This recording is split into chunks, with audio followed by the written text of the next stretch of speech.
Selamat pagi pemirsa Kompas TV Jawa Barat, Sapa Jabar kembali menyapa Anda. Sebuah talk show inspiratif yang menghadirkan kisah-kisah luar biasa di sekitar kita. Hari ini saudara, kita akan membahas sebuah topik yang digandrungi banyak orang, terutama anak muda, yakni mendaki gunung. Namun di balik keindahan dan tantangan yang ditawarkan alam, ada tanggung jawab besar yang harus kita pahami. Sebelum kita masuk ke pokok pembahasan, saudara, izinkan kami menyampaikan rasa duka cita yang mendalam atas berpulangnya dua pendaki perempuan, yakni Lili Wijayanti Pugiono dan Elsa Laksono saat melakukan pendakian di Gunung Kartens. Semoga almarhumah mendapat tempat terbaik di sisinya dan keluarga yang ditinggalkan diberi ketabahan. Kejadian ini menjadi pengingat bagi kita semua bahwa mendaki bukan sekedar tren atau ajang pamer di media sosial. FOMO atau Fear of Missing Out di kalangan remaja yang ingin ikut-ikutan tanpa persiapan yang matang bisa berujung pada resiko besar. Karena itu saudara, hari ini kita akan membahas bagaimana mendaki dengan bijak, aman dan tetap menikmati keindahan alam tanpa membahayakan diri sendiri tentunya. Bersama dengan narasumber spesial yang akan kita hadirkan dari Wanadri, Perhimpunan Penempuh Rimba dan Pendaki Gunung. Kita akan menggali lebih dalam soal persiapan fisik, mental, dan perlengkapan yang wajib dibawa. Ada Kang Gali Donikara selaku anggota Wanadri angkatan tahun 1989. Kita akan sapa terlebih dahulu. Selamat pagi Kang Gali. Pagi Mbak Fida. Apa kabar Kang? Teh Fida, Mbak Fida boleh. Sehat tapi ya Kang ya? Alhamdulillah sehat, walaupun puasa. Sehat. Walaupun puasa harus tetap sehat. Betul. Kang, ini menarik nih Kang. 5 tahunan ke belakang mungkin ya. Tren mendaki gunung ini sepertinya digandrungi masyarakat luas. Tidak seperti sebelum-sebelumnya, kalau biasanya pendaki gunung itu harus lebih profesional mungkin, ada pelatihan khusus dan komunitas khusus. Tapi 5 tahun ke belakang mungkin ya, ini menjadi tren setelah COVID. Setelah COVID-19 betul ya. Kang Gali, dulu pernah jadi kepala base camp ekspedisi pendakian 7 summit ya. Mungkin bisa diceritakan nih pengalaman di antara 7 puncak tertinggi di dunia ini, salah satunya adalah Gunung Kartens juga ya Kang ya, betul ya? Oke, salah satu misi Wanadri saya sampaikan tadi adalah perjalanan. Nah perjalanan ini kemudian dituangkan dalam program ekspedisi. Ekspedisi pun sama, ada ekspedisi teknikal, ada ekspedisi ilmiah. Nah kalau teknis itu kan mimpinya itu adalah mendaki gunung tertinggi. Sebagai pendaki gunung harus mencapai gunung tertinggi. Bukan menaklukkan, tapi senior-senior kami, pelatih kami mengatakan menziarahi gunung. Menziarahi gunung. Karena kalau dengan menziarahi itu kan punya niat yang baik, hati yang bersih, pikiran yang bening gitu untuk mendakinya. Sehingga dengan demikian kita dilatih untuk itu. Jadi menziarahi 7 puncak di 7 benua itu menjadi mimpi organisasi kami untuk mencapainya. Dan yang mencapainya itu tidak hanya kami aja, dari Bandung juga ada Mahitala Unpar yang bersama-sama pada waktu yang bersamaan kurang lebih mencapai 7 puncak di 7 benua di dunia ini. Yang salah satunya di mana Kartens. Nah Kartens ini unik gitu loh. Dari sisi ketinggian dia paling rendah di antara 7 puncak yang di Afrika, di Alaska, di Pinsan atau bahkan di Everest sekalipun. Kartens memiliki ketinggian yang paling rendah, tapi mempunyai technical skill yang tinggi. Jadi tantangan keterampilan yang tinggi, tantangan alam yang tinggi, karena dia harus memanjat dari ketinggian 4.200 sampai 1.800, bahkan harus meloncati beberapa jurang untuk mencapainya.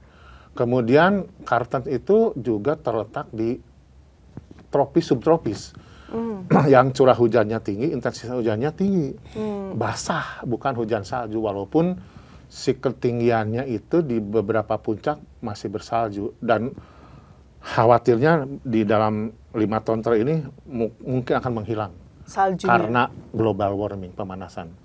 Nah Kartens tadi ketinggiannya rendah tapi obstacle-nya tinggi, dia harus memanjat, menggunakan ascending, bahkan descending, bahkan meloncat jurang, bahkan menyeberang jurang sebelum sampai ke puncaknya. Yang kedua, sisi cuaca. Cuacanya ekstrim juga, di saat-saat cuaca ekstrim, angin bertiup kencang, bisa membuat dingin yang sangat. Kemudian hujannya, hujan air, basah. Jadi perlu perlengkapan pendukung yang layeringnya bagus. selalu membawa jas hujan kalau kita mendaki di Kartens ini. Karena siapa tahu suatu saat hujan yang deras bisa datang sekali gitu di sana gitu. Walaupun dalam ramalan cuaca mungkin cuacanya dianggap bagus, terang, benderang, tapi kan bisa berubah setiap saat gitu. Artinya untuk pendakian itu sebetulnya iklim tropis ini lebih challenging gitu, Kang? Atau gimana sih sebetulnya? Masing-masing punya kekhasan tantangan. Jadi kalau kita berbicara tropis itu kan becek, basah, semak belukar, kemudian tertutup tajuk itu yang rimbanya. Nah, yang subtropisnya kayak di Kartens itu selain hal-hal yang tadi, tambah ketinggian suhu cuaca yang ekstrim, yang kadang-kadang muncul gitu dalam beredarnya musim yang ada di kawasan tersebut itu. Baik. Makanya kemudian kita selalu mengutip bahkan mengadopsinya bahkan kemudian mempraktekannya bahwa untuk mendaki gunung itu harus punya 4 kemampuan dasar, fundamental skill. Oke. Yang pertama itu technical skill. Physical fitness skill, kedua technical skill, ketiga human skill, keempat environmental skill. Oke. Nah ini harus, kalau ingin menjadi penggiat alam yang tadi bijak, bahkan seharusnya bertanggung jawab gitu. Oke, 4 skill tadi sangat diperlukan sangat ya. Ini menarik Kang Galih, kita akan bahas apa saja lebih lanjut terkait 4 skill yang harus dimiliki jika ingin kemudian mendaki gunung gitu ya, tapi usai jeda. Dengan aman dan nyaman. Dengan aman dan nyaman. Saudara jangan kemana-mana karena usai jeda kami masih akan kembali. Tetaplah di Sapa Jabar.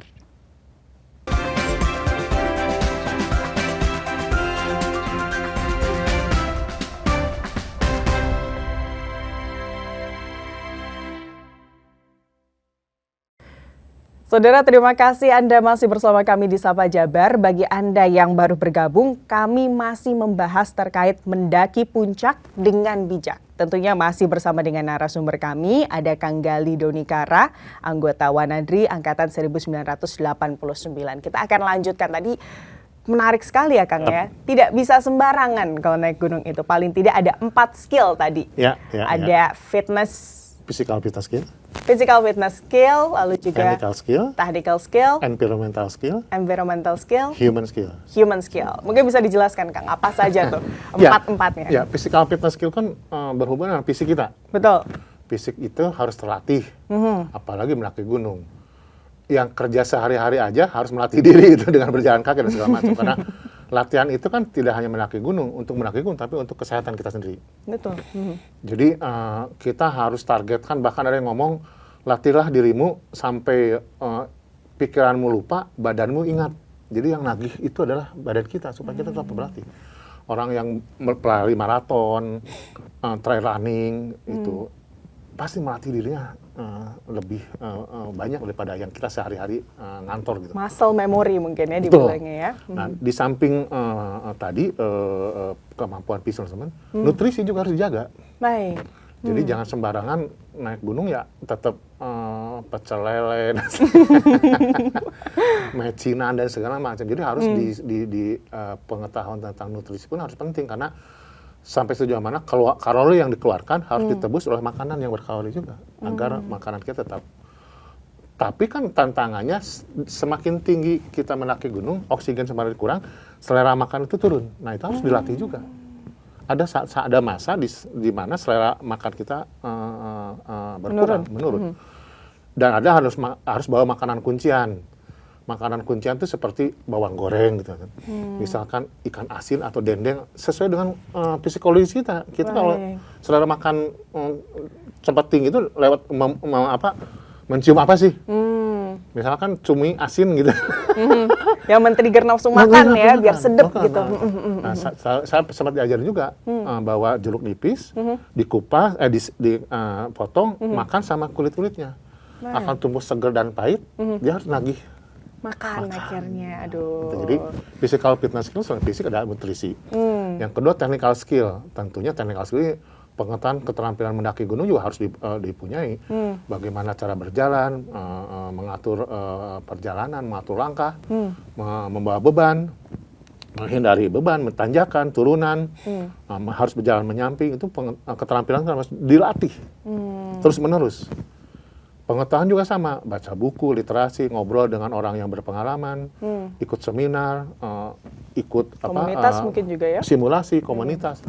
Itu juga menjadi bagian dari bagaimana kita secara teknis, keterampilan kita bisa, pengetahuan pun tahu.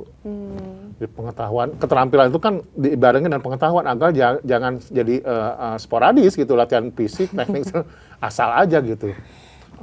Pengetahuan, nah yang ketiga environmental, berdasarkan dengan pengetahuan tadi, pengetahuan tentang lingkungan sampai sejauh mana kita paham betul tentang musim, cuaca, kemudian kejadian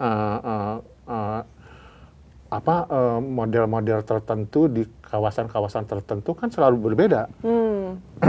Musimnya Indonesia itu hujan, tapi ada di sebagian besar bahkan kering kerontang. Nah, pengetahuan itu juga harus menjadi hal yang diutamakan agar kita paham betul kawasan mana, lokasi mana yang akan kita datangi, seperti apa lingkungannya. Yang keempat, tadi human skill. Yang human skill berkaitan dengan leadership, followership, kemudian intrapersonal, interpersonal. Sampai sejauh mana kita bisa memimpin orang atau dipimpin orang. Bagaimana kita bisa menghargai orang, menghargai adat setempat, bahkan menghargai pimpinan, leader yang menjadi guide kita, bahkan teman seperjalanan kita. Itu human skill. Di samping nantinya berhubungan dengan kepedulian terhadap masyarakat, kepedulian terhadap lingkungan, kepedulian terhadap lokasi yang sudah kita jadikan objek ekspedisi kita atau eksplorasi kita. Harus ada rasa terima kasihnya, harus bertanggung jawab gitu. 4 hal tadi adalah tanggung jawab pribadi, 3-nya. Yang keempat, environmental skill itu tanggung jawab kita. Bahkan sekarang itu kan lagi tren menghitung karbon kalkulator. Baik. Jadi kita harus hitung, misalkan kita ke Kartens itu pakai pesawat, emisi yang dikeluarkan berapa gitu. baik. Saya tertarik dengan apa yang dikeluarkan oleh PT KAI kereta. Di tiketnya tercantum perjalanan saya kemarin ke Surabaya itu menghasilkan 330 kg emisi yang dikeluarkan. Nah, 330 gram itu kalau disubstitusi itu dengan harus menanam 1 pohon. Baik. Kalau pakai mobil, kemarin 1.500 emisi yang dikeluarkan. Jadi, bagi 3 harus 5 pohon. Gitu. Nah, jadi, ujungnya ke sana. Jadi, selain bertanggung terhadap diri sendiri, untuk keselamatan kita, keamanan kita, kenyamanan kita, juga harus bertanggung terhadap alam lingkungan yang kita menjadikan objek perjalanan kita. Nah, Kang, yang juga jadi perhatian para pendaki gunung di zaman sekarang nih ya, ini adalah outfit mendaki gunung. Ya nggak sih Kang, berasa nggak sih Kang? Tapi Iya. Nah, sebetulnya gimana sih Kang? Apakah ada outfit tertentu yang kemudian memang sebetulnya lebih baik dikenakan dibandingkan outfit yang lain? Apakah merek ini berpengaruh? Karena kan kalau sekarang tuh kayaknya hype beast gitu ya. Apa sih disebutnya? Pokoknya yang suka merek-merek luar ini di tengah gempuran merek-merek luar tentunya mereka ada mindset mungkin dengan merek-merek luar, apakah betul lebih baik dalam melindungi, proteksi, atau buat aktivitas? Kalau dari Akang sendiri seperti apa? Saya juga termasuk yang luar negeri minded. Oke. Tapi saya gunakan pada saat saya berada di luar negeri.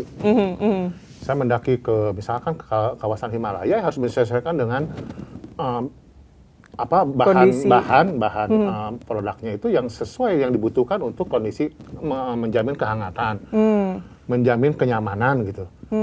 Jangan kemudian kita kan punya uang gitu ya, punya mampu, segala dibeli belum tentu bermanfaat. Kemudian produk itu dilihat, dia produk 4 musim, 2 musim. Kalau 4 musim kan berarti kan ketinggiannya, kedinginannya, kehangatannya sesuai.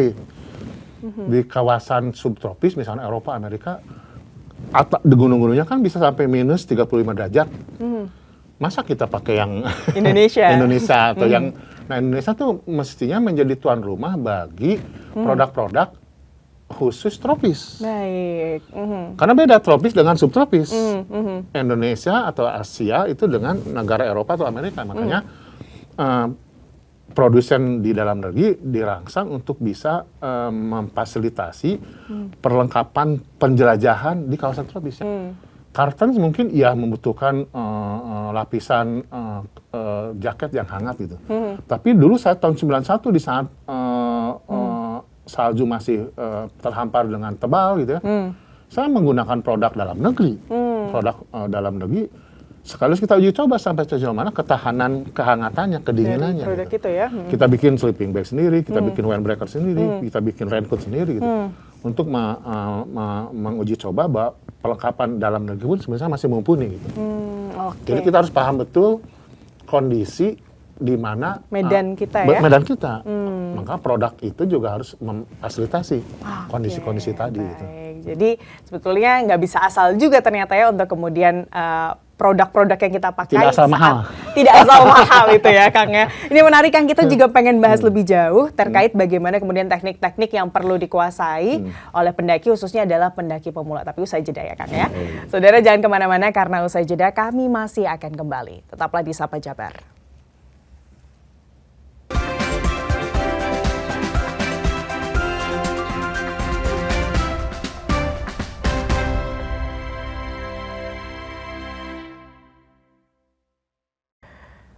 Saudara, terima kasih Anda masih bersama kami di Sapa Jabar. Bagi Anda yang baru bergabung, kami masih membahas terkait mendaki puncak dengan bijak. Tentunya masih bersama dengan narasumber kami, ada Kang Galih Donikara di sini, anggota Wanadri 1989.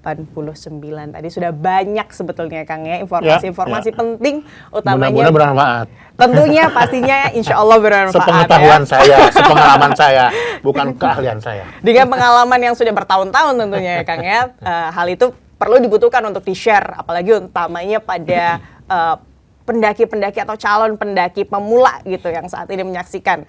Kang, tapi yang menarik juga ini adalah untuk mendaki awareness-nya ternyata tidak hanya kepada lingkungan atau alam sekitar atau medan kita, tetapi kepada diri kita sendiri. Betul. Bagaimana kemudian apakah kita masih kuat dan ada ini ya Kang ya, gejala-gejala acute mountain sickness atau AMS. Nah, kalau saya sih kurang tahu banyak, cuma kalau Kang Gali pasti lebih tahu nih. Mungkin bisa dijelaskan Kang. Iya, acute mountain sickness itu lebih cenderung diserangkan penyakit ketinggian. Penyakit ketinggian. Metabolisme kita sebagai manusia berbeda-beda antara Teh Pida dengan saya gitu ya. Mungkin aja saya larinya sama, menempuh 2,4 km itu dalam waktu 12 menit misalkan. Tapi begitu naik gunung, saya bisa menyesuaikan lebih cepat dengan ketinggian daripada Mbak Pida. Teh Pida. Makanya kadang-kadang orang yang naik gunung itu sakit pusingnya tuh berbeda-beda ketinggiannya. Karena metabolisme berbeda. Walaupun mungkin porsi latihan sama, nutrisi sama, tapi metabolisme itu juga tidak bisa disamakan. Nah, nanti mungkin dokter yang lebih paham ya? Lebih berpengalaman untuk membahasnya saya kira. Nah, di acute mountain sickness juga harus dilatih, makanya latihan simulasi itu penting. Jadi latihan yang paling baik untuk mendaki gunung adalah mendaki gunung. Oke, baik. Jadi bertahap mungkin ya pendakiannya ya? Bertahap, bertingkat, berkelanjutan. Jadi kalau kita di treadmill atau di track gitu, itu hanya putaran dalam keadaan datar yang sama. Tapi kalau lebih baik lagi dia cross training, jadi ke bukit-bukit. Bandung kan terkenal dengan tanjakan-tanjakan ya. Betul. Ke Dago itu udah bisa dapat. Jadi mungkin tidak bawa beban, kemudian bawa beban, kemudian ditarget.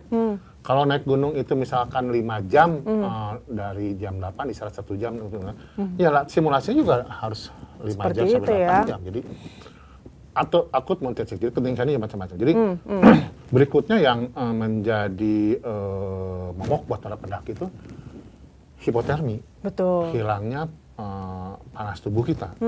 Ada hipoksia, kekurangan oksigen di dalam otak kita. Tapi ada kontranya, kebalikannya, ada heat stroke. Kepanasan yang sangat, itu juga menjadi hambatan buat kita. Makanya untuk hipotermi itu selain tadi pengetahuan tentang tubuh kita, sinyal dalam tubuh kita, kan kita juga kalau begadang itu sinyal tubuh kita ngomong nih, tidur. Tapi kan karena tugas sebenarnya atau karena pendakian gitu. Bahkan kan pendakian itu rata-rata dilakukan malam hari atau dini hari. Karena ngejar ini ya. Ngejar sunrise ya? Bukan sunrise. Oh, tapi apa ngejar tuh? Suasana alam yang masih tidak berubah. Ada matahari kan dia metamorfosa ke mungkin esnya mencair, alamnya terbuka. Tapi kalau malam termasuk waktu, mengejar waktu sampai di puncak. Seperti Kartens atau Himalaya itu jam lebih dari jam 11, 12 atau jam 9 siang. Jadi makanya harus dini hari. Bahkan harus jam 11 malam, 12 malam itu udah mulai mendaki. Wah, itu Makanya waktu-waktu seperti latihan itu harus disimulasikan gitu. Kalau tidak ya kita akan gelagap pada saat mengalami kejadian. Kemudian aklimatisasi, adaptasi penting. Hipotermi atau penyakit ketinggian tadi harus dilakukan adaptasi. Jangan langsung tiba-tiba gunungnya 4.500, mungkin kita pakai chopper ke ketinggian 4.200, itu mempersingkat waktu. Tapi jangan lupa begitu Anda tiba di base camp 4.200, Anda harus aklimatisasi, harus beradaptasi. Mungkin turun dulu ke ketinggian 4.000, turun ke ketinggian 3.000, baru naik lagi. Besoknya diulangi lagi, menginap di 3.000, naik. Bahkan ya? di Everest itu, dari base camp itu kurang lebih 40 hari untuk aklimatisasi yang bagus itu. Hari pertama naik ke Khumbu Icefall sampai camp 1, turun. Besok naik lagi ke camp 1, naik camp 2, nginep di camp 1, turun. Besok lagi 1, 2, nginep di camp 2, naik camp 3, turun camp 1, camp 2. Terus berlangsung sampai kemudian mencapai ketinggian yang dianggap tubuh kita sudah sesuai. Nah, sampai di camp 3, camp 4, kita turun ke bawah, ke ketinggian 3.000-an, menginap di sana, beristirahat, recovery, makan yang bagus, nutrisi yang bagus, baru kemudian naik. Jadi itu kembali lagi ke simulasi dan juga latihan persiapan. Kalau capek naik gunung, memang iya gitu. Oke Kang, mungkin kita juga pengen tahu nih Kang, terakhir apa ya? Jika ada satu hal yang mungkin harus selalu diingat oleh setiap pendaki, terutama pendaki pemula sebelum memulai perjalanan ke puncak, apa itu Kang? Singkat saja. Informasi dan data. Informasi dan data. Informasi kawasan yang kita daki, jelajahi, informasi dan data teman-teman kita saat jalanan, informasi dan perlengkapan yang akan kita pakai, informasi dan data perbekalan yang kita bawa. Nah, setelah itu semuanya kita dapat, latih untuk memenuhi semuanya. Baik. Latihlah selalu sampai kemudian kemampuan fisiknya terpenuhi, perlengkapannya mumpuni, perbekalannya mencukupi. Dapatkanlah nyaman, aman, dan selamat. Dapatkanlah nyaman, aman, dan selamat. Karena tujuan utama kita mendaki gunung adalah selamat kembali pulang ke rumah. Dengan pengalaman yang... Sehingga kita bisa berbagi pengetahuan tentang kawasan yang kita jelajahi. Ujung-ujungnya kan bermanfaat bagi orang lain. Jadi kita mendaki gunung itu ada manfaatnya untuk diri kita sendiri, untuk masyarakat, untuk alam itu sendiri. Baik, Kang Jadi Gali. pendaki gunung yang bijak itu pendaki gunung yang bermanfaat, beretika, bertanggung jawab. Pendaki gunung yang bijak adalah pendaki gunung yang bermanfaat, beretika, dan bertanggung jawab. Kalau kita ngomongin di luar ini semuanya, kan ini mau bulan puasa, mestinya semakin tinggi kita mendaki gunung, semakin tinggi kualitas kita, diri kita. Semakin banyak gunung yang kita daki, semakin banyak manfaat kita di daerah-daerah yang kita lalui. Jadilah pendaki gunung yang mabrur. Pendaki gunung yang mabrur, baik. Terima kasih banyak Kang Gali Donikara dari Wanadri. Sudah banyak sekali informasi yang tentunya bermanfaat bagi, utamanya adalah ini nih, anak-anak muda ataupun para pendaki-pendaki pemula yang juga ingin tahu seperti apa sih bekal-bekal yang harus dipersiapkan untuk kemudian selamat menjadi pendaki gunung yang mabrur gitu ya. Terima kasih sekali lagi Kang Gali atas waktunya bersama Kompas TV, dan terima kasih kami juga ucapkan kepada Anda saudara karena telah bersama kami selama 30 menit ke belakang. Akhir kata saya Fida Latas beserta kru yang bertugas mengucapkan terima kasih dan selamat beraktivitas.